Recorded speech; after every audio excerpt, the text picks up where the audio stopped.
Our world is changing ever so rapidly. Advances in science and technology are happening faster than one can say, selfie! In my eyes, as well as the eyes of many others, technology is literally taking over.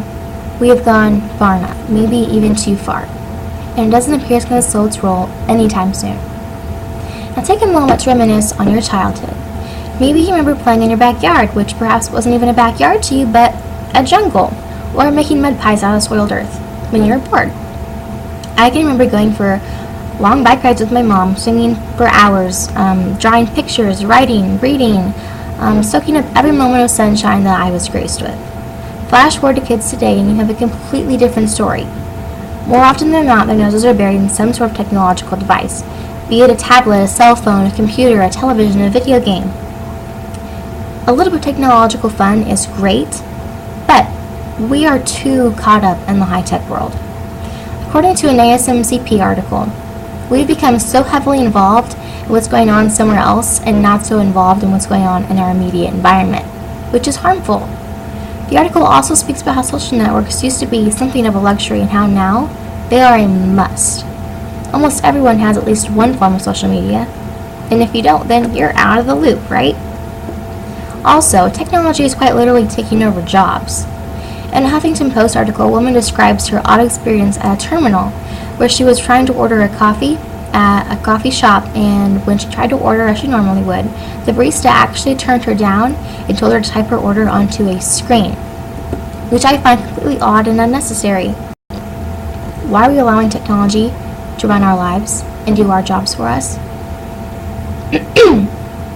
Before technology, a typical morning routine might have consisted of getting out of bed, going to brush your teeth, taking a shower, getting something to eat, visiting a family, etc. Now, as soon as you wake up, it's check messages, check Facebook, check Snapchat, check Instagram, check Twitter, check whatever, all before even getting out of bed. Heck, even when we're supposed to be sleeping at night, we find ourselves scrolling endlessly through news feeds, even though our minds are worn and our minds are tired. For some reason, many just can't help but keep scrolling. It's become an addiction. In a poll featured on debate.org, 60% of participants say that technology is in fact taking over, and I'm surprised more people don't agree. I'm guilty of having multiple social media accounts, and I find myself going through them constantly. When I'm getting ready, when I'm getting dressed, when I'm going shopping, when I'm doing whatever, doing homework even. I sometimes reward myself with phone time, which is totally ridiculous. I kick myself for that. If it were up to me, there would be no more social media for anyone. I would rid the world of it completely. I believe it's turned us into narcissistic procrastinators with social anxiety. We are now so used to putting our feelings online while hiding behind a screen, sharing every moment we can for anyone and everyone to see, and pretending to be people we are not. We tend to only post the best moments. Glamorous selfies and pictures of ideal bodies flood social media and the internet completely. They often leave many girls and boys feeling unworthy and insecure, which may also lead to mental health issues, which sounds bizarre, but it happens all the time. Because when we're young, we tend to think that we have to look a certain way to fit in, and we try to conform to what's normal. Well, with social media constantly at the touch of your fingertips, young minds are subject to feel pressured into conforming into the images that are laid out before them, and it's a dangerous game. According to a Child Mind Institute article, experts say that kids are growing up with more anxiety and less self-esteem, which I can vouch for that statement. Almost all of my friends, including myself, have some sort of anxiety, be it social or a panic disorder, what have you.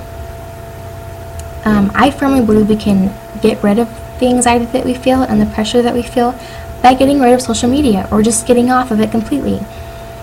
In the Computer World article, Mike Uggan states that social networking is engineered to be as habit-forming as crack cocaine. And if that doesn't get your attention, I don't know what will. We are too obsessed with getting likes or posting glamorous pictures of ourselves for whatever reason. You don't have to do that. You don't have to glamour yourself up and post it online for people to praise your outer beauty. It's not necessary. Yes, I won't lie that I have done this, but over time I have realized how vain it makes one look. I am not superficial. I refuse to try and pretend to be someone I am not. I will stay humble and I will stay me. It's no secret that technology has been of some help to us, and it does have its perks. It has allowed us to make new medicines to treat and prevent diseases, it has armed the military, and it has allowed us to go into space. But when technology becomes part of everything you do, then there's a problem. Here's what I propose to you. I challenge you to delete any social media account you may have. And if you do not have the strength to do so, or you're not ready yet, try to go on a hiatus, at least. And take that time to realize how better off you are without it. Take time to live in the real world in real time. Be strong, be independent, go out and live your life without feeling the need to document it online. Thank you.